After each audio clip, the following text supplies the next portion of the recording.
Thanks for coming today to this workshop, virtual workshop, in regards to a draft decision that we, as the Central Service Commission, published last week. Before we do start, just want to recognise that we are all meeting today virtually on many different areas across the state, and I really do want to pay my respects to the traditional owners of the land which we're meeting today. So I pay my respects to their elders, past and present, and the Aboriginal elders of other communities who may be joining us in this virtual workshop today. Thanks for coming. If you don't know, my name's Aaron Ewan. I'm the Senior Regulatory Manager here at the Essential Services Commission. I oversee our work in terms of reform as well as analysis of energy markets and the like. And as you're well aware, you would have seen we provided a draft decision on some reforms related to energy customers, which are very tailored and specific to support during this pandemic time. And this workshop today is really focused on residential customers and some additional support that we are proposing via regulation. Noting that the payment difficulty framework, which has been in place for a year and a bit already, is our primary framework for providing support to customers at this time. We are using this workshop to really hear your views, and we hope to hear questions along the way. It's also an opportunity just for us to be able to present this to you. You might have some initial reactions that we'd love to hear from, so please do contribute along the way. We're also open to individual conversations, so feel free to reach out to myself or the team. And obviously we always encourage formal stakeholder submissions as well. It's a great way of just detailing your thoughts and reflections for your organizations to the process. It's very meaningful to us. So before I just go on, I just want to introduce everyone who we have today, and I apologize if I do miss anyone, but I will read out the organisations that's represented today. We have a number of retailers, First Energy, AGL, Alinta, Amason, Diamond Energy, Energy Australia, Momentum, Next Business Energy, Origin Energy, Power Club, Power Shop, Red and Limo Energy, Simply Energy, Tango Energy, and a water retailer, Yarra Valley Water. From the distributors, we have AusNet Services. We have a number of representatives from the community sector, from Child and Family Services Ballarat, Consumer Action Law Centre, Financial Counselling Victoria, IPC Health, Victorian Council of Social Service, and we also have our Ombudsman in Victoria, the Energy and Water Ombudsman, EWOV. We have a few industry organisations, Australian Energy Council and Energy Networks Australia, and from Victorian Government we have DELP as well as DHHS. I just want to welcome and thank all of you for taking the time out today. We hope that's a really great spread of stakeholders and interests in this. So we look forward to hearing the discussions as they come today. Also from the Central Services Commission, there's a number of us here today. Those working directly on the reforms are Catherine Harris, Matthew Gianpiccolo, and Felix Carmel. And we also have a few others from the Commission, Lisa and Alex from our comms team who's supporting us through this workshop, and also Jess and Kat, who I'm sure many of you are familiar with through our community roundtables that's been hosted in the past. Just a few housekeeping rules, housekeeping things to note. We'll be recording this session and publishing the video, plus the slides and a summary of the discussion online. So check out our website after this if you want to refer back. And again, we encourage you to share your thoughts in many different ways. We've already had one workshop, and I think that works pretty well. You can put out your thoughts even verbally, raise your hand. You can put it through the Zoom chat, or you can also do it through Slido. And you can do this in lieu of formal submissions of due to the short time frames, but we still encourage you to do that if you would like. We're also holding another workshop on the network relief or network deferral package tomorrow at 3:30 if you're interested to that. I believe there's the details are available online if you're interested. But without further ado, I'll hand it over back to Kat to take us through our proposals and facilitate some of the discussion today. Great, thank you, Aaron. And can everyone see the slides? Okay, good, managed to do that correctly. Cool, so I'll just echo Aaron's thanks to everyone for joining us today. It's great to have so many of you here. So I'm just going to give a brief overview of our proposals, a little bit of context with the other two sessions we've had, and then really get into the details of the two areas that we're focusing on today. So as Aaron mentioned, our draft decision that we published last week had 3 component parts. So proposals to support small business customers that we discussed yesterday, proposals to support residential customers, which is the focus of today's session, and then some discussion around potential future network charge relief as well, which will be covered tomorrow.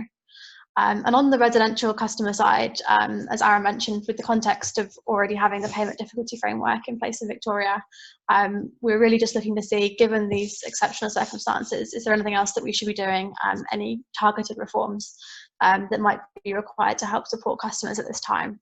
And with that in mind, we propose 2 specific areas of reform. So one relates to supporting utility relief grant applications, which is not necessarily a specific COVID-related issue, but something that's come to more prominence, I guess, at this time. And then the second proposal around offering tariff checks to all customers receiving tailored assistance. So to jump into the first one of those 2 proposals, utility relief grant applications.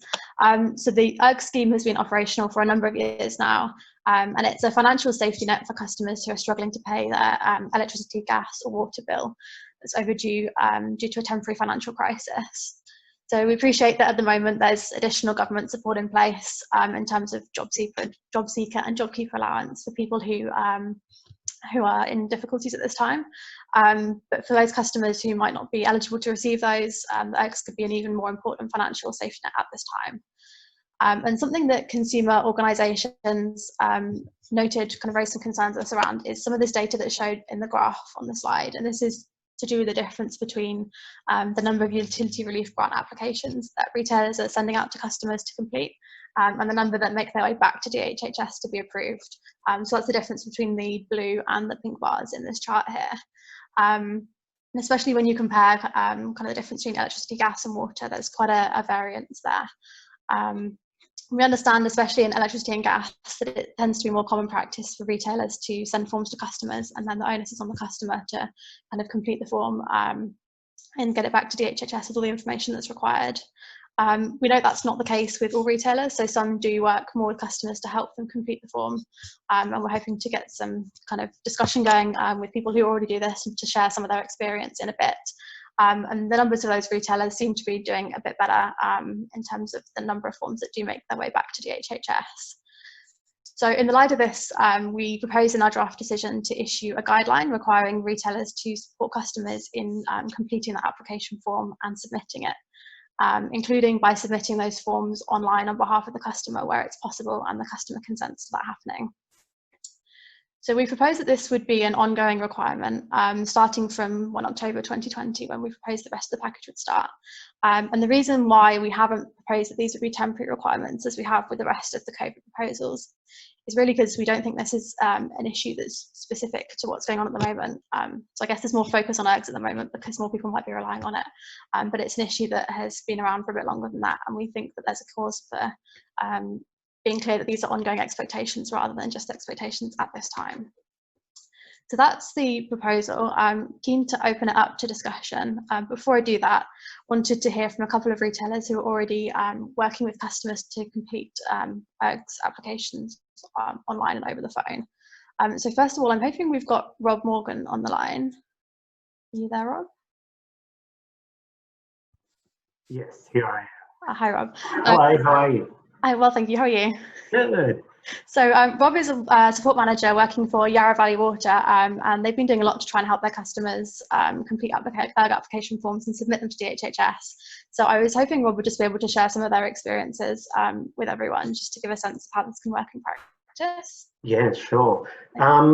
I guess the way we manage utility relief grants is we really case manage the process within our hardship team. So part of that is putting them through training with the URGS office to be trained on how to actually fill out the form, the right way so that it can lead to an approval. I'm not sure if you guys have much experience with the utility relief grant form, but it can be confusing, and we filled out quite a few. So for a customer who gets this for the very first time, it can be quite daunting, and that's some of the feedback we've had. So filling it out over the phone, we're used to the questions. An example of, does the customer have savings? If you fill that out the wrong way, then the application may get rejected. So they're looking for legitimate savings rather than money in the bank to pay the next mortgage payment or rent payment. But the customer thinks, oh yes, I've got $3,000 here sitting at the moment, I'll put in $3,000 in that section, but then that 3,000 or half of that 3,000 goes out to pay rent. Well, the chances are that application won't get approved. So we, as I said, we've had training, we know how to fill it out. We help those customers over the phone. We case manage from beginning to end. If it doesn't get approved or it gets cancelled, rejected, we're following up with the customer and the ERG's office just to find out what's actually happened and what can we do to potentially get this approved. We do hear great customer feedback, and to be honest, a lot of customers actually say to us, why aren't the energy retailers making it as easy as what we are, which is simply just filling it out over the phone. We actually found it didn't really increase the call handle time, because before we sent the form out anyway, we'd explain what the utility relief grant was, would go through the criteria to see if the customer was eligible. And since we're going through the criteria anyway, and the customer says, yes, I meet that criteria, we're simply just filling it out and submitting it on their behalf. Thanks, Rob. That's been really helpful. I don't know if anyone has any questions for Rob while we've got him on the line. If not, it's Con from AJ. I wouldn't mind asking Rob a question about the portal itself. Have you found the portal and the stability of this portal over sort of the last 12 months since the DHS have moved to it? So the online portal, we've built our system to work with it. So we actually fill out the utility relief grant form, which is a mock-up form within our billing system. And overnight, part of that actually uploads into DHS system. And then we have to actually go in and fill in the rest. So it did reduce some of our handle time.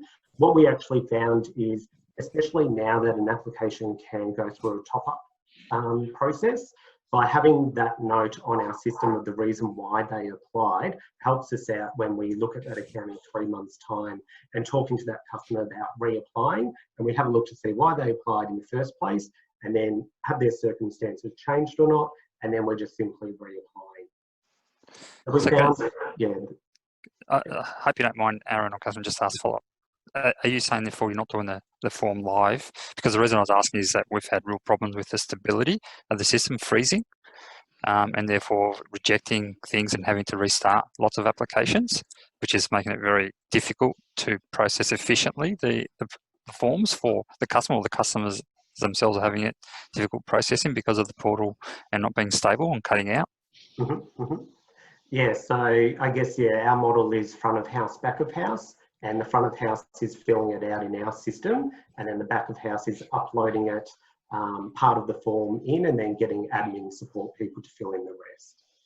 So it's not having a customer impact, I guess, over the front. And the other thing, just if you wouldn't mind, if I can ask and answer, is are you given adequate passwords for your agents to go in there? Because one of the things we've been told is they're restricting the amount of passwords for the amount of agents that we can have going in there to complete the forms for customers.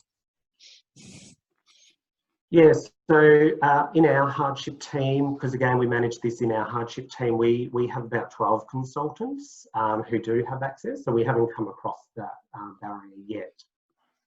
But we really just have our back of office staff who are going into that system. So we actually found we don't really need too many passwords because we've built it half into our billing system. And what kind of flow through do you have in terms of applicants? Because that would be interesting, because obviously we're quite a large retailer in the Victorian market, and I'm talking hundreds and thousands of applicants, therefore we need hundreds of consultants working on them. So that's where we've gotten restrictions on passwords. So obviously your flow versus a larger retailer's flow would be interesting to see if that, we can mimic similar operations. Yeah, So the number of applications we did last year, because I've got the stats here, was about 5,500 applications. Yeah, we'd probably do that in less than a month. So we can't just have our hardship team to do it. Yeah. So And look, Sean here. Yeah. Just to clarify, when you say you have 12 consultants, did you mean 12 consultants dedicated to doing this, or 12 consultants who just happen to be dedicated to doing this? Yeah, not fully dedicated, so they're in our hardship team. So we see the Utility Relief Grant as a key program to work with our existing hardship programs. So when we're talking to customers about affordable payment arrangements and we've got a debt there, we're applying for the Utility Relief Grant and setting them up on an affordable payment arrangement for the remainder debt as well. So yeah, it's not just dedicated to ERGs, although nearly every conversation with hardship customers, we're exploring the Utility Relief Grant option.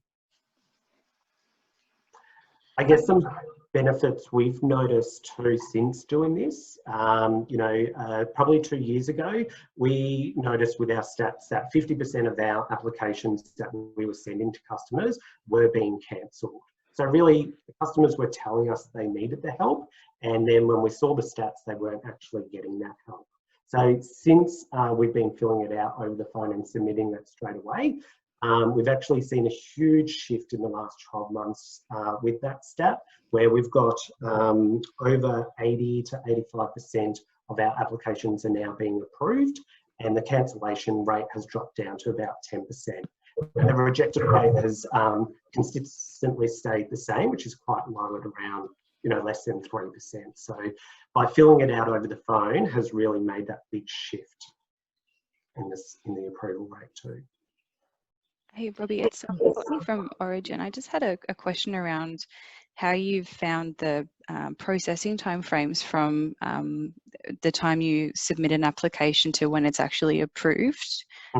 I've had a bit of feedback internally that can push out to what should be a maximum of 3 months in a sort of worst case scenario to being kind of significantly longer than that, even where we are supporting the customer. And I'm just wondering if you've had a similar experience at all.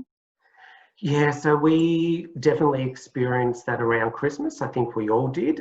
We had some applications waiting 5 months, and that was common. But I know Layla and her team at the Utility Relief Grant Office has actually put on a lot of people over the last couple of months and really turned that turnaround time down to, we're seeing some applications being approved within a week. And most applications have been approved within that 4-week window, as long as the customer has sent everything through.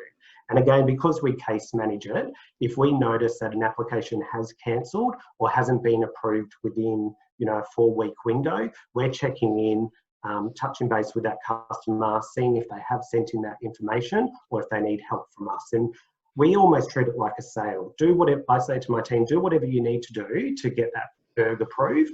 If it is sending the customer an email and getting them to send the supporting documents to the case manager, and then we're submitting it for that customer, we will. Or we'll send a photo we'll send an SMS and ask the customer just to reply with your phone via SMS and take a photo of your supporting documents, and then we'll attach that to your application. So we're really trying to make it as easy as possible for that customer, and I think that's why we've got some really good approval results. And Robbie, just a follow-up on that question with the backlog. What we found is, yes, the backlog has been cleared, but we found that the backlog was cleared because DHS sent a contact note to customers who were waiting for their application to be processed, and if they didn't receive any contact, the application were cancelled and the customer had to reapply. So we had some significant numbers, which would mean that these customers are now having to go through the reapplication process. But our concern, as I said to you now, is if the stability of the system hasn't improved, that we might get into a similar situation as we previously had. Did you have the same experience with the backlog and the cleaning up of the backlog? No, they did do a clean up with some applications, but again, majority of our applications were approved. So if I have a look at our monthly stats, it's in between 10% and 13% are being cancelled. So I know they did do a big cleanup and they cancelled some of those older applications, but I'm pretty sure that was applications from last year, so last October, November-ish. when the customer didn't send in all that information they need. Okay. Thanks, Rob. Can I just bring in Layla, because for DHS she's got her hand up. I'm assuming it's related to this point. Layla? Hi, everyone. Thank you. Yeah, that's just for this case. I wanted to just provide a bit of clarity. I'll touch on to some of the points. In regards to the backlog, because they were past the period of time, that's why the ones that have been cancelled have been cancelled. They're well beyond the 90 days, and some of them are from the previous year. We made more than one attempt and contacts with the actual customers, and we hadn't received any information, hence why that has occurred, because otherwise we will be holding on to applications that are quite old.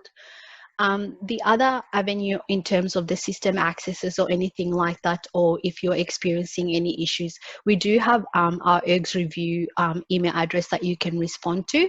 At the moment, we have not received any feedback to say that there's any system issues or any delays on that aspect. So if you are experiencing that, and it's the same with if you need a password reset or anything along those lines, that you would send that through to our ergsreview@dhhs.vic.gov.au email address, and we can have a look at it for you. And just to comment in terms of the backlog, we have finalized our backlog that we had. The current applications that we do have, the most recent we have are 1,000 as of Monday. All of our applications are actually under 14 and 28 days old. So that means we actually are meeting our targets at the moment with all the applications we receive for the turnaround to be the 28 days. Thank you, Layla. I've got two people with hands up who had them up for a while, so I'm just going to take these questions quickly. So it's Jake from Calc and then Lynn afterwards from Financial Counselling. So Jake. Thanks for that. Part of my question came up in that conversation before about sort of the follow-up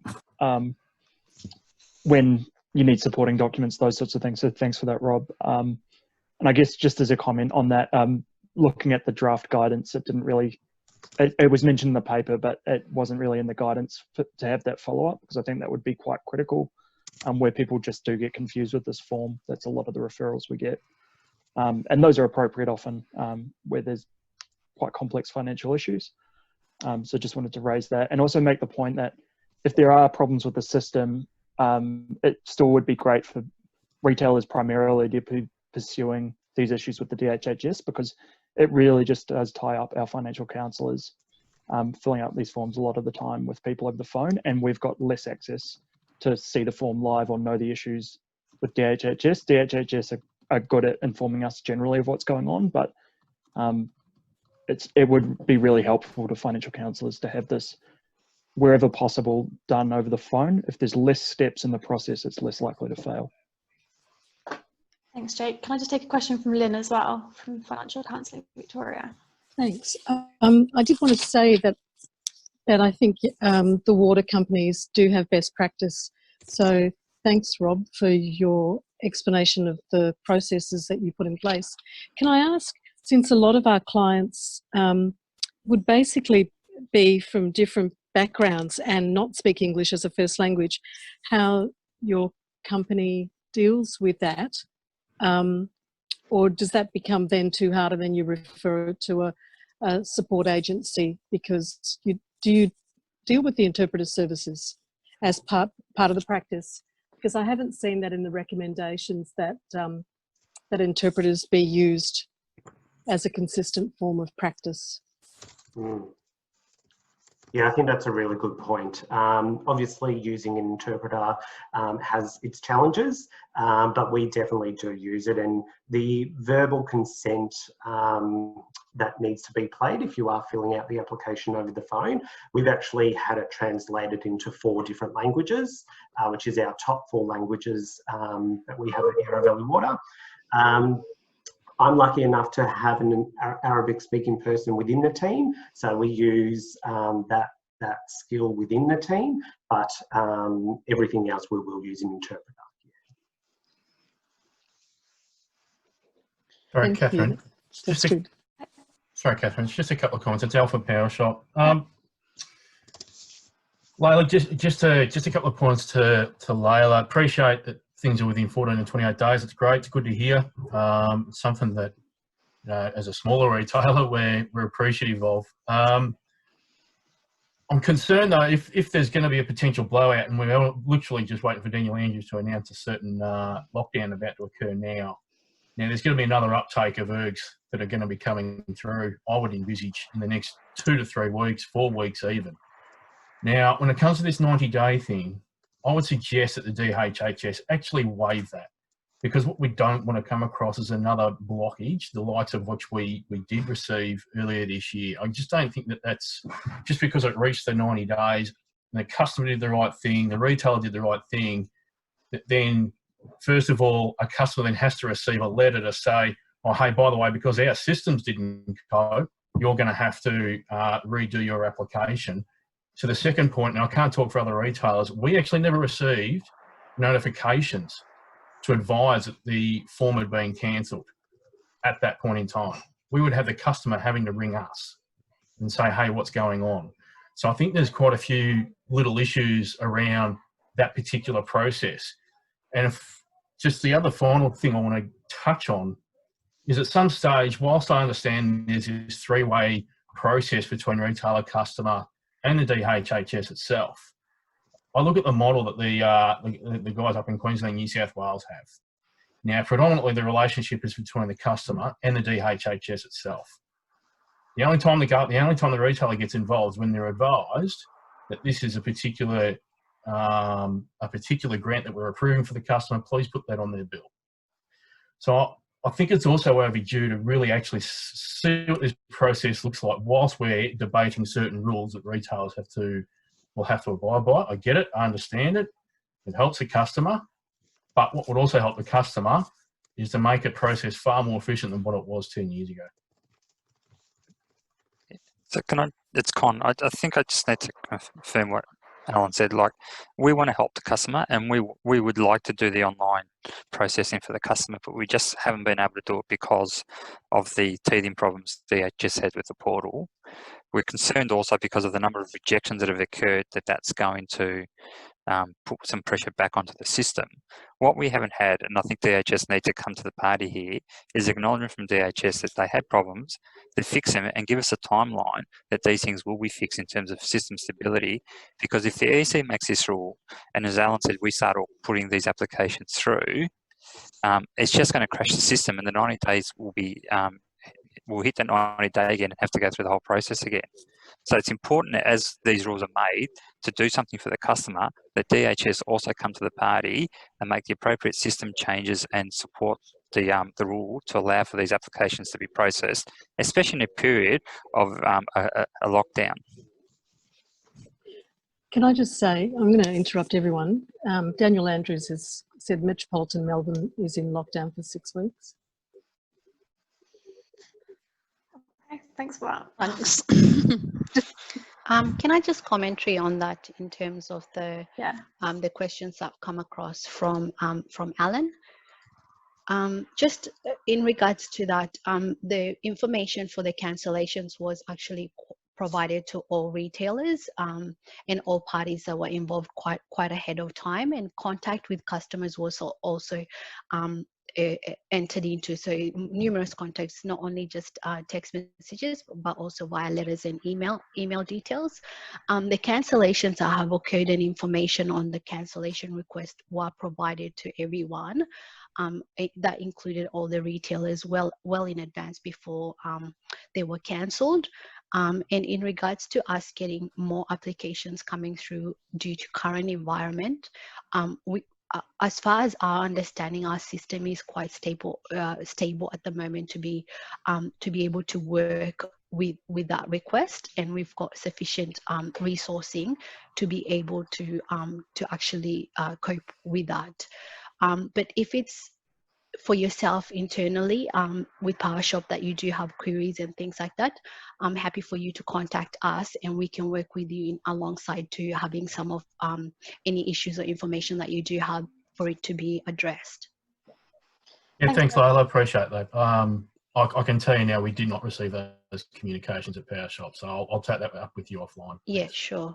Thanks, Layla. What I might suggest is, just in the interest of time, is if we focus on any comments on the proposed rule change for now, and then if people have other comments that they're happy to take offline with the HHS, that would be great. Thank you. This is a question that's linked to it. Layla, just a question on the administration fee that's paid. The discussion here is to increase the involvement of retailers in the application process. Would there be any consideration from DHHS in increasing the administration fee to compensate for the increased average handling time?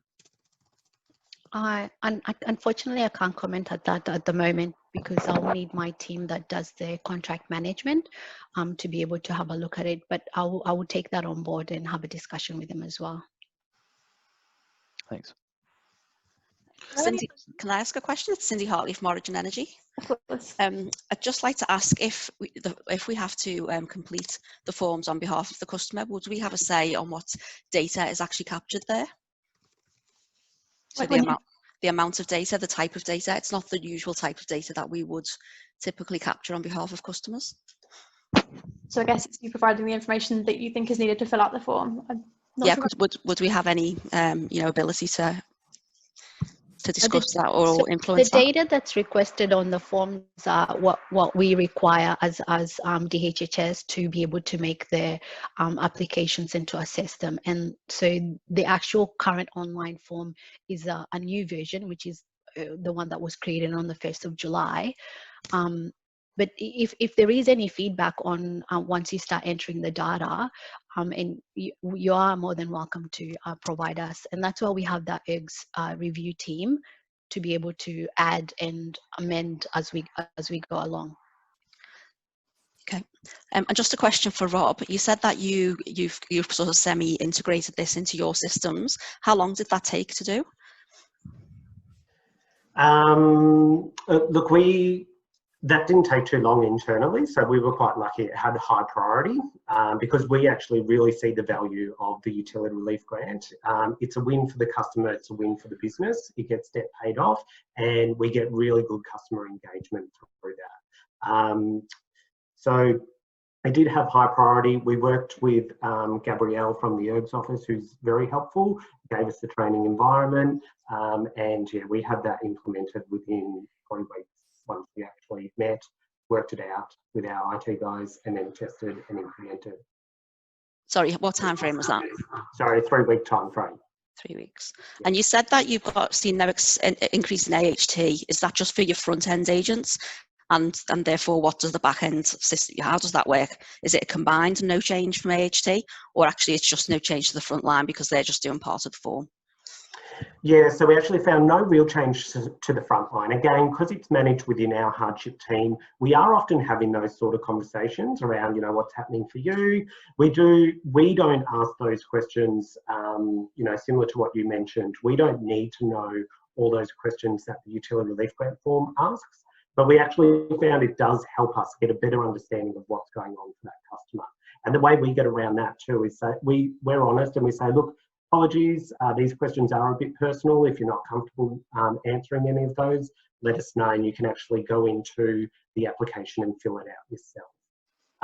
So yeah, the increase was just slightly with our frontline staff, but we've always just had a dedicated off the phone admin person to process those utility relief grants, and their work has mainly stayed the same. It's increased because of the increase in numbers of ERGs that we are getting through now.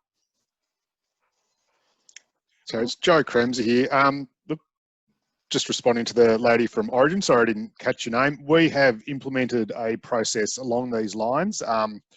Received some feedback from customers a while ago. They were having a lot of trouble navigating the form, and just figured the right thing to do was to set something up to assist them with this. It is unclear how sustainable that's going to be under the increased volumes we're likely to get for COVID, because we did set this up a little while ago.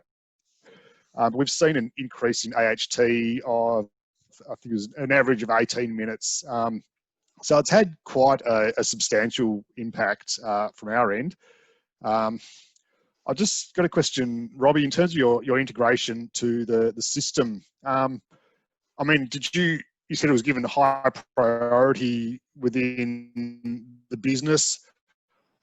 I could not commit momentum or on behalf of other rails to give it that sort of priority simply because of the pipeline of reforms we've got coming through that we need to manage. We just don't have the clear air to prioritise something like this. So it would continue to be a pretty clunky process for us. We just don't have the bandwidth to integrate it.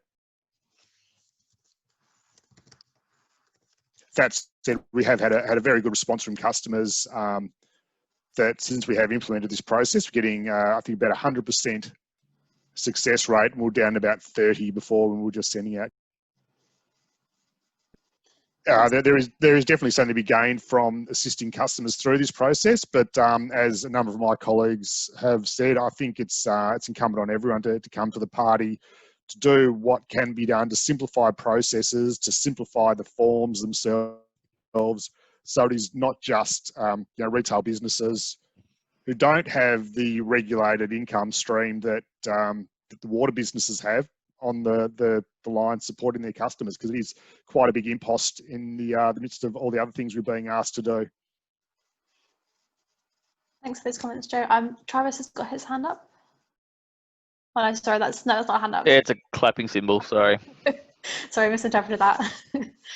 Thanks for your comments, Joe. Are there any other observations before we move on from the ERGS discussion about the proposed guideline?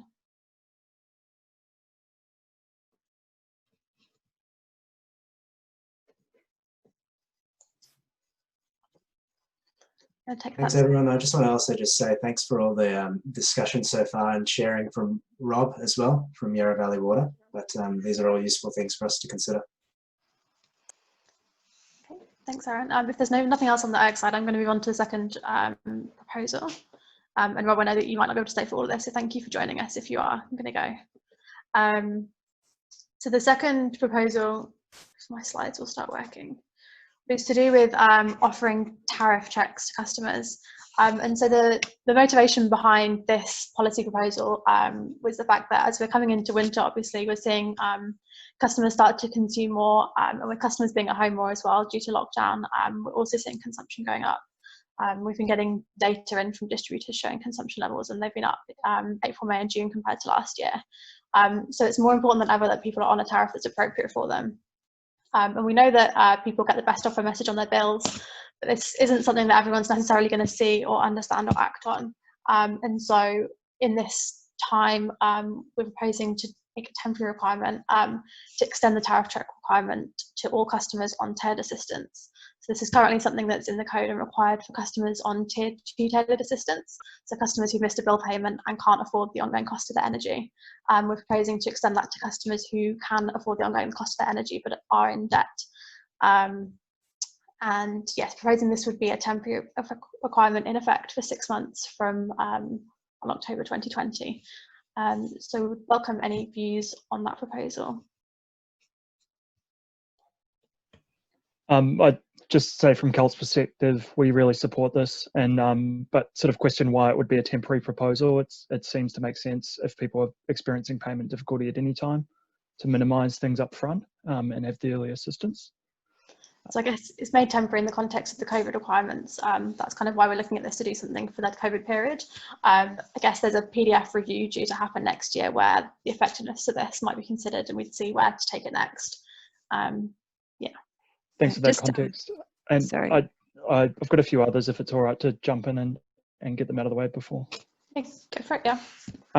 I'd just mention as well, I mean, this is usually tied with practical assistance to lower energy costs, and I've had some feedback speaking to clients recently who've got really high bills that we've seen, who have received that it has been a little lackluster, sort of the reading out of scripts over the phone very fast and not particularly tailored to their situation. But I think there also needs to be a focus on that aspect of assistance and bringing that forward to people and offering it at that stage, and would be good for the ESC to consider that, because that's the other side, is reducing costs. You know, there are often very simple things like a fan heater is running things through the roof. And it would just also be good to have a tariff check generally around gas. I think it's noted in the paper, there's a fair chunk of people on gas standing offers. And that's obviously not ideal. So perhaps anyone on a gas standing offer being offered a tariff check beyond their best offer notification within a certain time period would be good to get ahead before people miss a payment. Okay, thanks for those comments, Jake. Courtney, did you have something you were going to add as well? Sorry, I started talking, I was on mute. I was just going to say, for Jake's benefit, but I think he kind of summarised it anyway, that at the moment the tariff check occurs when the customer can't afford their ongoing usage, which seems like a sensible place for it to be, because if a customer can afford their ongoing usage, ideally, yes, we could all reduce our costs, but it's not as urgent that that review occur because the customer can actually afford their ongoing energy use. And so to me, it makes sense that it lives in the component of the payment difficulties framework where the customer can no longer afford their ongoing use, because it helps them to manage that, I guess, more broadly. So that's all I was going to add. But yeah, he kind of covered it off himself, so it's fine. Are there any other comments, questions? If there isn't from anyone else, I was also just going to add that as part of the guidance that you would issue, would the requirement be to only contact the customer if there was actually a better offer, or just to say we've done the review? Because these things do all add to costs to serve customers, and so if we're having to contact every customer to say we've done a review but there's no change for you, seems a bit superfluous. So I guess at the moment it's not specified. We weren't proposing to issue any extra guidance on this. It's just in the code. And so it doesn't specify that you would not have to do it if they were on the best offer, but that's something we can consider. Hi, Lynn. Hi. I was wondering if we're linking the tariff checks to the energy efficient homes. So besides appliances that might be actually costing people, it might be the type of properties that they're in, and that would then also demand of landlords to have more responsibilities in this rather than only the customer or the retailer. That's an interesting point. Yeah, I don't know whether that's something that's in our scope to be able to do at the moment, but we can take that one away and think about it. And just off the back of that comment from Lynn, just if the ESC or retailers are willing to put out more information that shows where it's really the quality of rental housing that's causing an issue for both retailers and the customer, that would be great. Thanks, Jake. And work should be done to prioritise low CEFA index area, high disconnection areas, and those areas that are energy inefficient. They'll start to match. It's not as if they're a surprise to anyone. Thank you. Hi, it's Alan from PowerShop. Just to pick up on comments that Jake made, I don't disagree regarding the scripting. Whether it's rushed or whether it feels confusing, I don't dispute it. Most of it's regulated. And a lot of the scripting that we have to provide is based upon regulation that's been introduced over the last 5 years.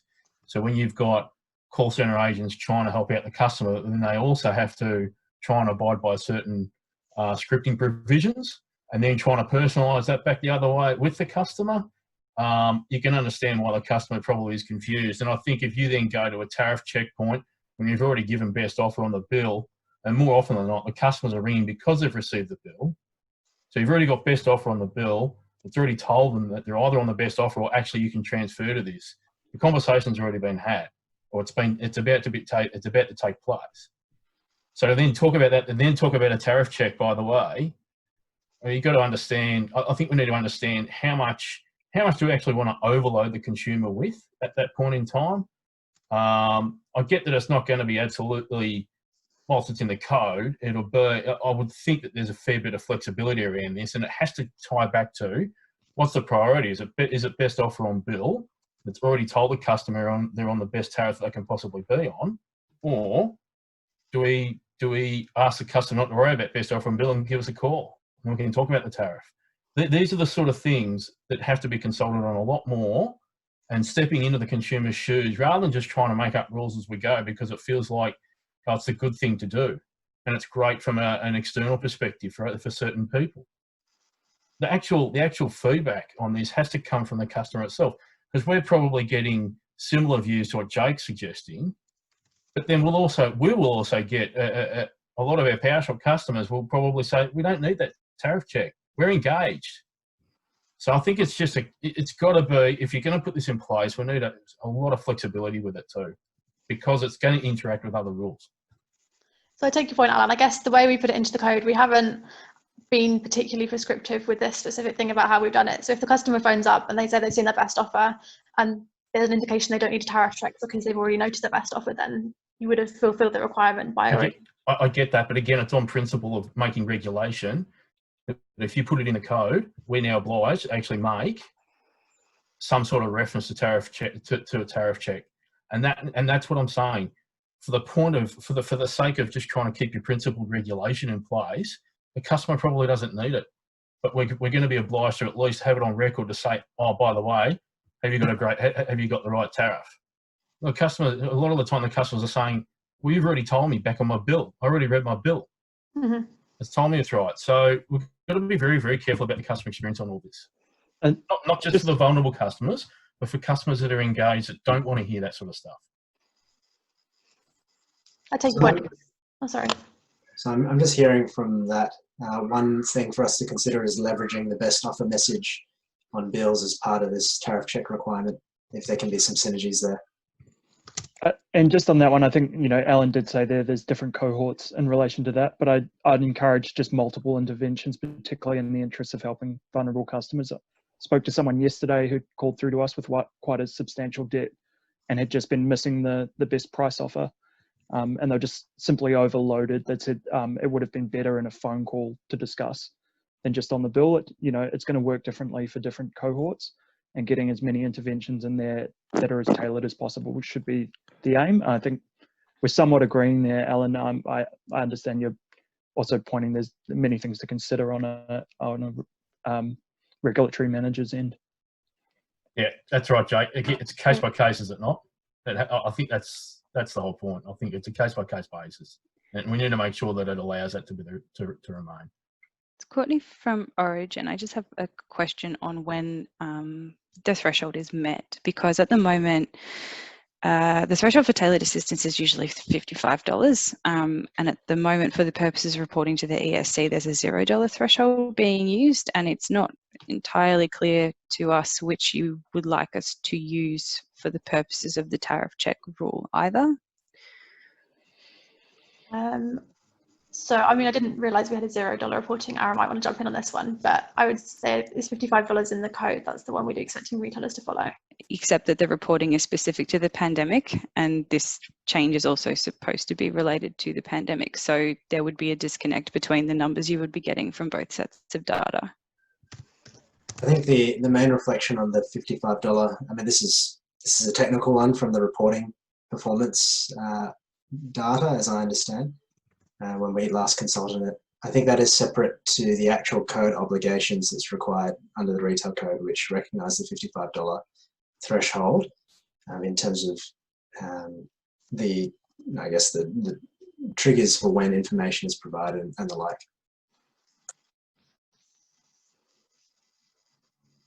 Great, thanks, Aaron. Linda's got her hand up.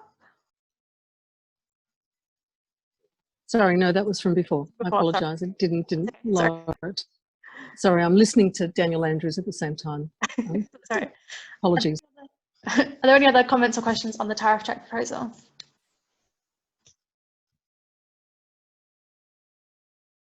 Or anything else you would like to raise on the matter of residential customer protection while we're all here?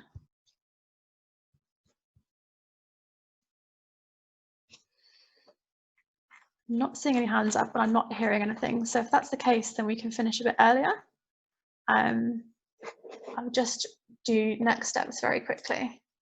So as with the session yesterday, we'll publish the slides from this session online afterwards, and the recording, and we'll do a summary of the discussion and the points you've been raising in the chat function as well, publish some summary of those online.